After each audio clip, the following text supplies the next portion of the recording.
Hi hello ನಮಸ್ಕಾರ welcome to my channel. ಏನು ಸಮಾಚಾರ ವಿತ್ ನವ್ಯ. ವರಮಹಾಲಕ್ಷ್ಮಿ ಹಬ್ಬ ಅಂತೂ ಹತ್ತಿರ ಬರ್ತಾ ಇದೆ. ಸೊ ಮೇನ್ ಕೆಲಸ ಏನು ಹೇಳಿ, ಸ್ಯಾರಿ ತರೋದು. ಮಹಾಲಕ್ಷ್ಮಿಗೆ ಒಂದು ಒಳ್ಳೆ ಸ್ಯಾರಿ ತೊಗೊಬರ್ಬೇಕು ಅನ್ನೋದು ಎಲ್ಲ ಹೆಣ್ಮಕ್ಳು ಕೂಡ ಇವಾಗ ಥಿಂಕ್ ಮಾಡ್ತಿರ್ತಾರೆ. ಸೊ ನಾನು ಕೂಡ ವರಮಹಾಲಕ್ಷ್ಮಿಗೆ ಶಾಪಿಂಗ್ ಮಾಡಬೇಕು, ಸೀರೆ ತರಬೇಕು ಅಂತ ಹೇಳಿ ನಮ್ಮ ಯಜಮಾನ್ರನ್ನ ಕರ್ಕೊಂಡು ಹೊರಟೆ. ನಾರ್ಮಲಾಗಿ ಚಿಕ್ಕಪೇಟೆಗೆ ಹೋಗ್ತಿದ್ವಿ, ಬಟ್ ಈ ಸಲ ಮನೆಗೆ ಹತ್ತಿರ ಇದೆ ಅಂತ ಮಲ್ಲೇಶ್ವರಂಗೆ ಹೋಗಿ ತಂದುಬಿಡೋಣ ಅಂತ ಡಿಸೈಡ್ ಆದ್ವಿ. ಮಲ್ಲೇಶ್ವರಮಿಗೆ ಬಂದೆ, ಎಲ್ಲ ಅಂಗಡಿಲೂ ಜನನೋ ಜನ. ಎಲ್ಲಿ ನೋಡಿದ್ರು ನಮ್ಮ ಹೆಣ್ಮಕ್ಳು ಸ್ಯಾರಿ ಶಾಪಿಂಗೋಸ್ಕರ ತುಂಬೋಗಿದ್ರು ಅಲ್ಲಿ. ಆ್ಯಕ್ಚುಲಿ ಕೊನೆಗೆ ನಾನು ಒಂದು ಅಂಗಡಿಗೆ ಬಂದೆ. ಅಲ್ಲಿ ಆ್ಯಕ್ಚುಲಿ ನನಗೆ ಸ್ಯಾರೀಸ್ ಎಲ್ಲ ತುಂಬ ಇಷ್ಟ ಆಯಿತು. Collections was really good.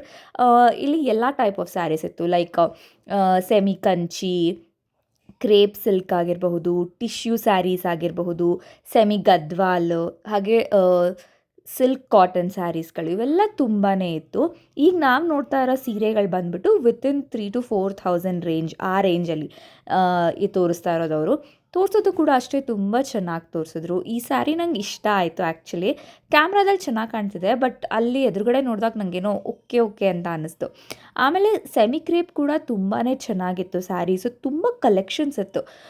But ನನಗನ್ಸು ನಾನು ಆಲ್ರೆಡಿ ಹೋಗಿರೋದೇ ಲೇಟ್ ಅಂತ, ಯಾಕಂದರೆ ಸುಮಾರು ಸ್ಯಾರೀಸ್ಗಳು ಔಟ್ ಆಫ್ ಸ್ಟಾಕ್ ಆಲ್ರೆಡಿ ಆಗೋಗಿತ್ತು. ಬಟ್ ಇರೋದ್ರಲ್ಲಿ ಎಲ್ಲದರಲ್ಲೂ ನೋಡಿ ನನಗೆ ತುಂಬ ಇಷ್ಟ ಆಗಿದ್ದು ಬಂದುಬಿಟ್ಟು ಸಿಲ್ಕ್ ಕಾಟನ್ ಸ್ಯಾರಿ. ನಂಗೆ ತುಂಬಾ ಇಷ್ಟ ಆಯಿತು. ಕ್ವಾಲಿಟಿ ವೈಸ್ ಆಗಿರಬಹುದು, ಹಾಗೆ ಉಡೋಕ್ಕಾದರೂ ಕೂಡ ತುಂಬ ಸಾಫ್ಟ್ ಆಗಿರಬೇಕು. ನನಗೆ ಆ್ಯಕ್ಚುಲಿ ಸ್ಯಾರೀಸು ಸಾಫ್ಟ್ ಆಗಿರಬೇಕು. ತುಂಬ ದಪ್ಪ ಸ್ಯಾರಿ ಇದ್ದರೆ ನನಗೆ ಉಟ್ಕೊಳ್ಳೋಕೆ ಅಷ್ಟು ಇಷ್ಟ ಆಗೋಲ್ಲ. ಸೊ ಆ ಸ್ಯಾರೀಸ್ ನಂಗೆ ತುಂಬಾ ಇಷ್ಟ ಆಯಿತು. ಆದರೆ ಆಮೇಲೆ ಏನು ಯೋಚನೆ ಮಾಡಿದೆ ಅಂತ ಅಂದರೆ, ನಾವು ಲಕ್ಷ್ಮಿ ಗುಡಿಸ್ತಾ ಇರೋದ್ರಿಂದ ಸ್ಯಾರಿ ಸ್ವಲ್ಪ ಗ್ರ್ಯಾಂಡ್ ಆಗಿರಬೇಕು. ತೀರಾ ಸಿಂಪಲ್ಲಾಗಿ ಕಾಟನ್ ಸ್ಯಾರೀಸ್ ಎಲ್ಲ ಅಂತ ಅಂದ್ಬಿಟ್ರೆ ಅಷ್ಟು ಲುಕ್ ಕಾಣಲ್ಲ ಅಂತ ಅನಿಸ್ತು. ಸೊ ನಾನು ಸ್ವಲ್ಪ ಡೈಲೆಮಾದಲ್ಲಿದ್ದೆ. ನಮ್ಮ ಹೆಣ್ಮಕ್ಳಿಗೆ ಅಷ್ಟಲ್ವಾ, ಸ್ಯಾರಿ ಕಲರು, ಬಾರ್ಡರು, ಡಿಸೈನು ಎಲ್ಲನೂ ಇಷ್ಟ ಆಗಬೇಕು. ಆಗಲೇ ಮನಸ್ಸಿಗೆ ಸಮಾಧಾನ ಅಂತ ಅನಿಸೋದು. ಇಲ್ಲ ಅಂತಂದರೆ ತೊಗೊಳಕ್ಕೆ ಮನಸ್ಸು ಬರೋಲ್ಲ. ತೊಗೊಂಡು ಬಂದಾದಮೇಲೆ ಮನೇಲಿ ಇಟ್ಕೊಳ್ಳೋಕೆ ಮನಸ್ಸು ಬರೋಲ್ಲ. ಸರಿ ಅಂತ ಹೇಳಿ ಇನ್ನೊಂದು ಅಂಗಡಿಗೆ ಹೋಗೋಣ ಅಂತ ಹೋದೆ. ನಾನು ಆ್ಯಕ್ಚುಲಿ ಆಮೇಲೆ ಸುದರ್ಶನ್ ಸಿಲ್ಕ್ಸ್ಗೆ ಹೋದೆ. ಅದೇ ರೋಡಲ್ಲೇ ಇತ್ತು, ಹತ್ತಿರ ಆಗುತ್ತೆ ಅಂತ ಅಲ್ಲಿಗೆ ಹೋದ್ವಿ. ಅಲ್ಲೂ ಅಷ್ಟೇ ಸ್ಯಾರೀಸ್ ತುಂಬಾ ಚೆನ್ನಾಗಿದೆ ಕಲೆಕ್ಷನ್ಸ್. ಆ್ಯಕ್ಚುಲಿ ಈ ಸೀರೆ ಆ ಸೀರೆ ಅಂತ ನೋಡಿ ಕೊನೆಗೆ ಒಂದು ಸೀರೆ ಇಷ್ಟ ಆಯಿತು. ನನ್ನ ಮನಸ್ಸಿಗಂತೂ ಶಾಂತಿ ಅಂತ ಅನ್ನಿಸ್ತು. ಸೊ ಆ ಸ್ಯಾರಿನೇ ತೊಗೊಂಡು ಬಂದೆ. ತುಂಬ ಖುಷಿಯಾಗಿ ಸಮಾಧಾನವಾಗಿ ತೊಗೊಂಡು ಬಂದೆ ಆ ಸ್ಯಾರಿನ.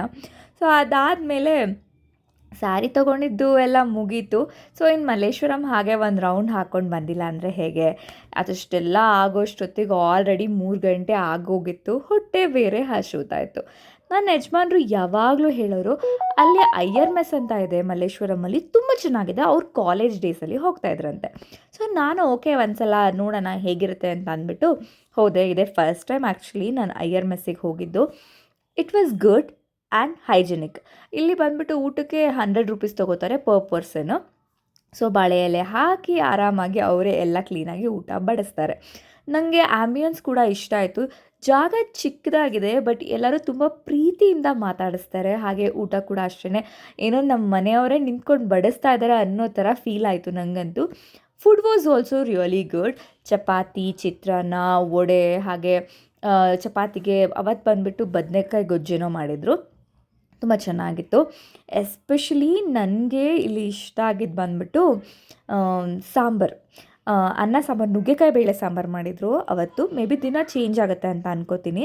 ಮತ್ತು ಇನ್ನೇನು, ಇಷ್ಟ ಆಗೋ ಸೀರೆ ಸಿಕ್ಕಾಯಿತು, ಹಾಗೆ ಒಳ್ಳೆ ಊಟ ಕೂಡ ಸಿಕ್ಕಾಯಿತು. ಊಟ ಮಾಡಿಕೊಂಡು ಮನೆ ಕಡೆ ಬರೋಣ ಅಂತ ಡಿಸೈಡ್ ಆದ್ವಿ. ನಮ್ಮ ಲಕ್ಷ್ಮಮ್ಮಂಗೆ ಸೀರೆ ತೊಗೊಂಡಿದ್ದು ಆಯಿತು ಕೊನೆಗೆ. ಸೊ ವಿಡಿಯೋ ಇಷ್ಟ ಆಗಿದ್ದರೆ ಲೈಕ್, ಶೇರ್ ಮಾಡಿ, ಹಾಗೆ ಸಬ್ಸ್ಕ್ರೈಬ್ ಕೂಡ ಮಾಡಿ ಮರಿಬೇಡಿ. ಬಾಯ್ ಬಾಯ್.